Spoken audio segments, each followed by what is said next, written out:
Le 24 juin 1478, sous les acclamations de la foule, on avait ramené le perron à Liège, le replaçant sur son lieu d'origine et embelli.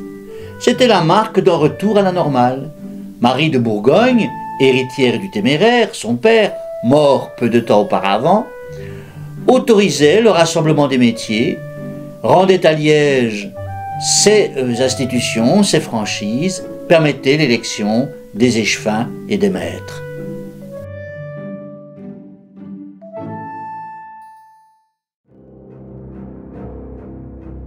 Les exilés revinrent. En 1470, Liège ne comptait plus qu'un millier d'habitants, exactement 289 feux. En 1478, elle comptait à nouveau 15 000 habitants, soit la moitié de sa population avant la destruction. Un adversaire du prince-évêque dont nous n'avons pas encore parlé s'était caché sur ces terres des Ardennes pendant l'orage. Guillaume de la Marck, le sanglier des Ardennes. Après une période d'accalmie, ce seigneur à moitié brigand fit à Louis de Bourbon, le prince-évêque allié du Téméraire, une guerre tenace qui tourna pour Liège à la guerre civile. Une guerre civile dans un pays ravagé, c'est un peu comme une inondation après un incendie. C'est assez bien dit. Mais dans quel but ? Mais tu sais, même anéanti, Liège n'avait pas perdu son rêve d'émancipation. Ce rêve lui avait pourtant coûté cher. Et mais le grain de la liberté avait germé depuis longtemps. Tu sais, le blé a beau avoir été moissonné, ça l'empêche pas de repousser.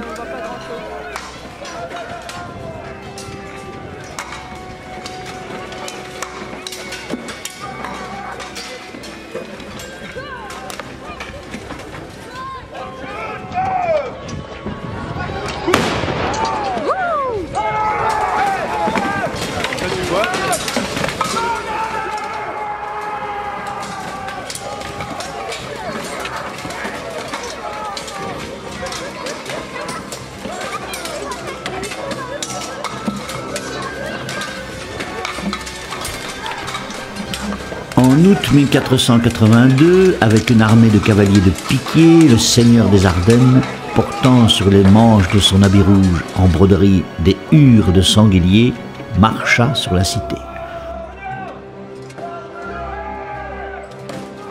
Au pont de Chénet, le prince-évêque Louis de Bourbon se porta au-devant de l'ennemi.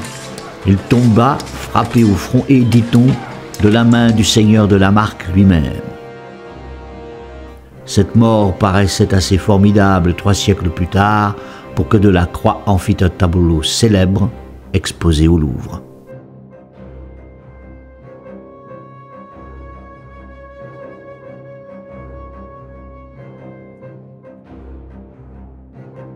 Jean de Horn remplaça le Bourbon. La guerre se poursuivit jusqu'en 1485.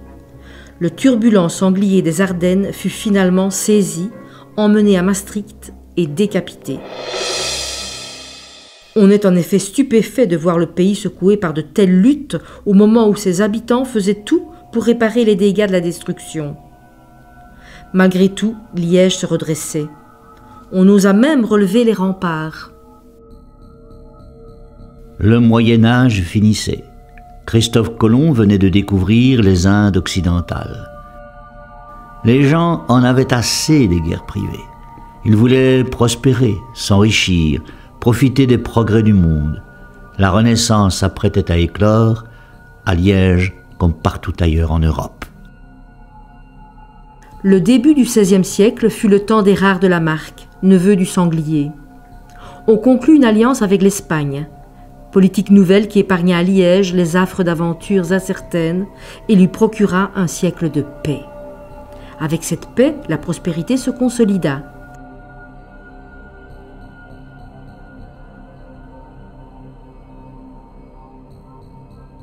La ville, non seulement reconstruite, vit se multiplier les maisons de pierre, les fontaines, les horloges murales.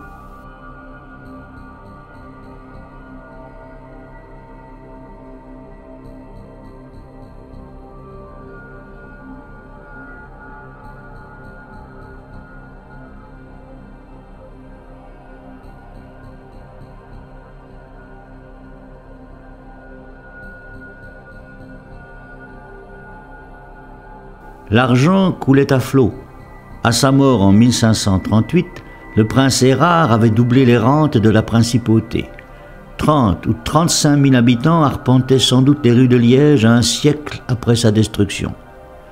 De plus, le prince-évêque eut la prudence de respecter la paix de Fex, laquelle, depuis 2 siècles, avait fait ses preuves, en accordant une représentation au métier.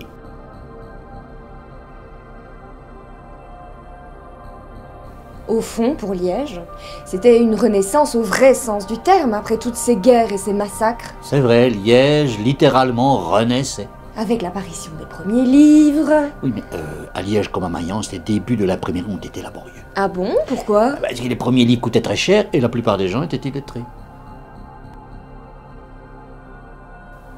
La réforme, par contre, y arriva rapidement depuis l'Allemagne. À l'exception de quelques-uns, les Liégeois restèrent d'ardents catholiques. Néanmoins, le pays apparaissait comme une terre d'asile pour les réformés persécutés, qui s'y réfugièrent en masse, même s'ils y furent ensuite surveillés. Les arts, naturellement, fleurirent. Érard de la Marck, par exemple, fut le protecteur de Lambert Lombard, un de nos plus grands artistes, fidèle en cela à cette image de prince de la Renaissance que lui reconnaissent les Liégeois d'aujourd'hui. Cardinal en 1521, correspondant d'Érasme, Érard fut un prince sensuel, intrigant, cultivé. Il était aussi l'allié et l'ami, accessoirement le banquier, de Charles Quint. Les Liégeois l'aimaient beaucoup, l'appelant affectueusement Marca. Il lui était reconnaissant de sa folie bâtisseuse, car ce fut lui le véritable reconstructeur de Liège, qui l'embellit de 2 monuments célèbres, le palais des princes-évêques et l'église gothique de Saint-Jacques le Mineur.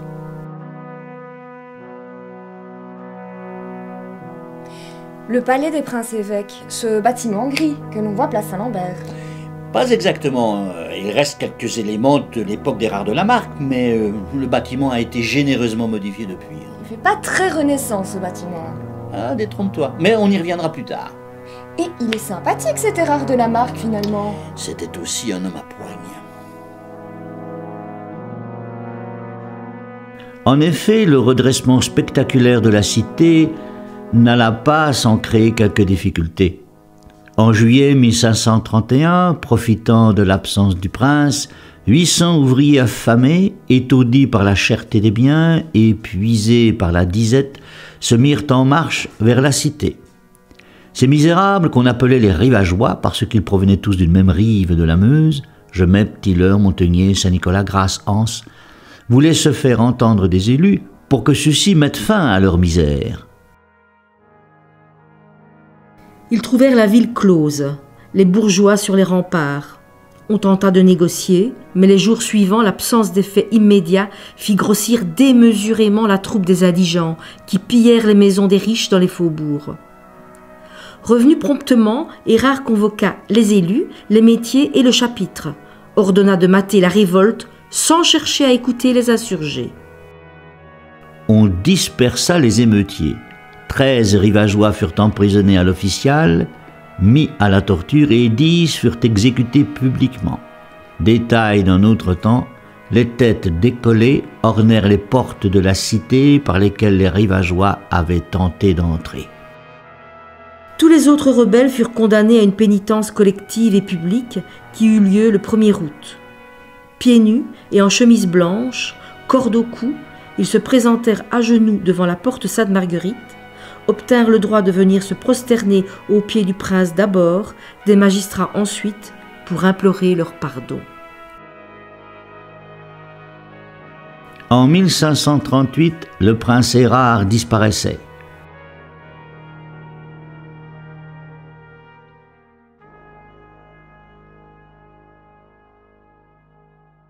Considéré comme le plus grand des princes-évêques de Liège, après Notger bien entendu, Érard n'était pas un tendre.